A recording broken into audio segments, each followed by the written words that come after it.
Hi, I'm Miss Uhall, and I'm going to read A Pet Rabbit's Diet Should Consist Mostly of Grass Hay. And I couldn't think of a better place to read this than sitting in the hay with my goats as they enjoy their hay dinner, and we read about a rabbit and his hay. School definitely had some fun parts, but it was exhausting. In homeschool, Mom had always given me a list of things to do every day, and I had to finish each one, no matter how long or short it took. But here, school was by the clock. Just when I was getting into science, it was time to switch to math. It seemed like I was always putting books away on my desk and taking others out. And yet, even with all that switching, whenever I looked at the clock, I couldn't believe more time had not passed. It was hard to pay attention after a while. I'd wondered and planned so much for my first day, and now I didn't know if I'd make it through it. As we lined up to go to lunch, Miss Hutton said, "Remember that as a fifth grader, you will no longer have assigned seats in the cafeteria. The back tables are all yours, and you can choose whatever seats you want." Everyone cheered, so I did too. Stepping into the cafeteria, I was nearly knocked over by how loud it was. Kids were talking and laughing and banging trays down at their seats. It was like they had been saving up the noise all morning. And it smelled like lots of foods mixed up together, like French fries and pizzas with a dash of tuna. There are lots of rules: where to pick up your silverware, how to order, which line to get in for different things. I could barely tell where each line ended and the next one began.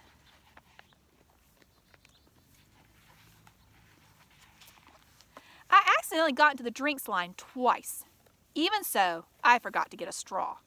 The Lakeview Elementary School cafeteria seemed like a huge kid traffic jam. When I finally got up to the lunch counter to choose what to eat, I didn't even know the name of some of the foods were. So I picked up a square pizza, carrot sticks, an apple, and a plop of what I hoped was chocolate pudding. I shouldn't have picked the apple. It wobbled on my tray every time I moved, making it hard to walk very fast. Being able to sit anywhere might have seemed special to the other fifth graders, but whoever made that rule wasn't thinking about the new kids. Sitting in the middle of the cafeteria holding my blue plastic tray, I didn't know where to go. Leah and Iris were the only other girls I'd really met so far, and they were already sitting at a table full of girls with no room for me. Just sit down. Maybe you'll make a new friend. I took a deep breath and froze a smile on my face. I walked through the maze of tables to the first empty seat. When I got there, I saw a notebook on the chair.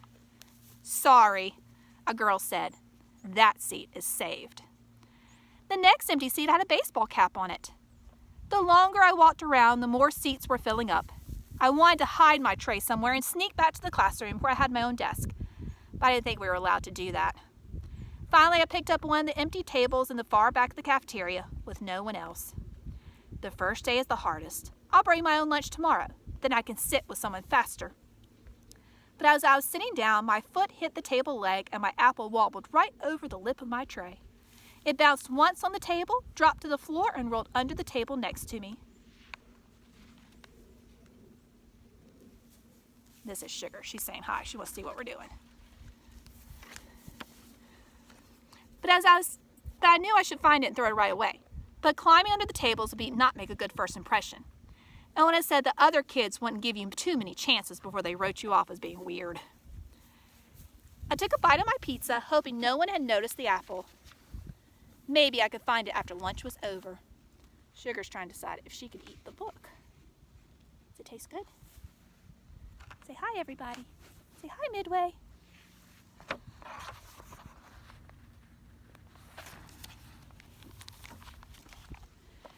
At least I had something to do now, eat. But even that's hard when you feel bad. The pizza crust was really chewy, and the milk didn't help wash it down. Jack set his tray at the seat beside me. School ends at 2:40. "Hi, Jack." I glanced at the clock above the serving window. How could there still be so much time left? I imagined Mom at school. She often did her own work as a freelance designer in the mornings between our lessons. But now was when Mom usually made herself a cup of tea and we read together. I wonder what she would be doing today. And what was Lapie doing? I couldn't help feeling jealous that Mom and Lapie got to spend the day together. I looked down at my tray. I was glad to have Jack beside me, but also concerned. Owen had said to pick your first friends carefully, and Jack didn't seem to have many friends either. I didn't necessarily want to be super popular, but I wanted to have other kids to get to know me before they decided. None of those other kids had saved me a seat, though. Another boy came to our table. He was wearing a camo t-shirt and looked like he couldn't wait for lunch to be over either. "Hey, Jack," he said. I smiled at him. "Hi, I'm Emma." He nodded. "I'm Dustin." "Nice shirt." I couldn't think of one other nice thing to say, and I thought maybe he'd say, "You too." "Thanks," Dustin said, and he started eating. Glancing around the other kids in the cafeteria, I felt like our table was the leftovers table. Leah and Iris were laughing with the 4 other girls. Watching them, I couldn't help but wishing I was over there. From the corner of my eye, I saw the apple shoot past my foot. It rolled across the floor. Uh-oh. Was that mine? Dustin kicked it. The apple went skittering past me like a little red soccer ball and under another table. That table started laughing. A girl at that table kicked it, and the apple rolled off toward another table. I looked at the teachers patrolling the room.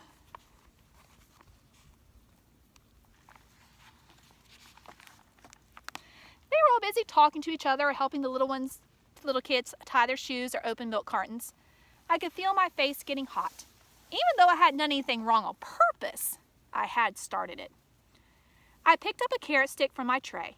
"My rabbit likes carrots," I said, pretending we were just having a regular conversation, and I hadn't seen the apple. "Carrots are high in sugar and should only be fed to rabbits as an occasional treat," Jack replied. "Really?" I felt awful that I'd given it to Lapi, but occasional doesn't mean never. Grass hay is their main food. Helps wear their teeth down. If rabbits don't wear their teeth down, they just grow and grow. And they're enjoying their hay. This is Clara. I opened my mouth to say that we had given Lapi hay. But a woman's voice said, "How has your first day been, Jack?" I turned to see Miss Martle behind me. "Emma has a rabbit," Jack replied. "I asked how your first day has been, Jack," she replied. "What do you say when?" He sighed. "My first day has been good. Emma has a rabbit." "That's great," Miss Martle smiled. "I'm glad you're having a good first day. And how fun that Emma has a pet rabbit.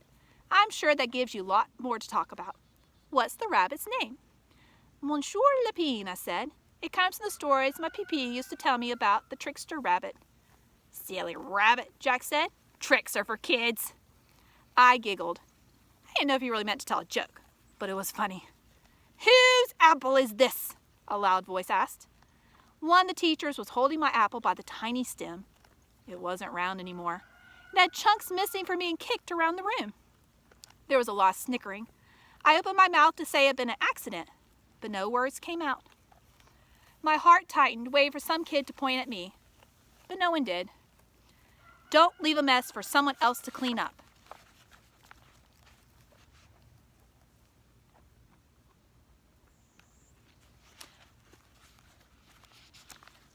The teacher snapped, throwing what was left of my apple in his trash can.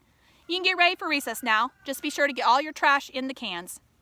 I was so grateful lunch was over that I was one of the first kids to take their trays to the trash cans. There were several different colored cans next to a soapy bin of water on the table. The soap bubbles were so thick that I couldn't see what was inside. "Let's go," one of the lunch ladies said to me. "You have a long line behind you." It was a mistake to be first. I bit my lip hard to keep tears from coming. "Food in blue," Jack chanted beside me. "Trash in black. Recycling in gray. Silverware in the soap." "Thank you." I put my silverware in first, and then realized I had nothing to use to scrape the extra pudding off my tray. I had to take my spoon out of the soapy water and use it. Why hadn't I asked Jack to go first? When my hands were finally empty, I had soap bubbles in my fingers and my heart was pounding. I wiped my hands on my jeans and sat back on my seat, waiting for someone to tell me I could leave. I didn't belong here. Maybe it had been a mistake to come. I never felt this unhappy in homeschool, even without Owen. "School ends at 2:40, Jack said again. I looked at the clock with him. I can't wait. I hope you've enjoyed reading this chapter and Because of the Rabbit. And my goats are going to go back now to enjoying their hay.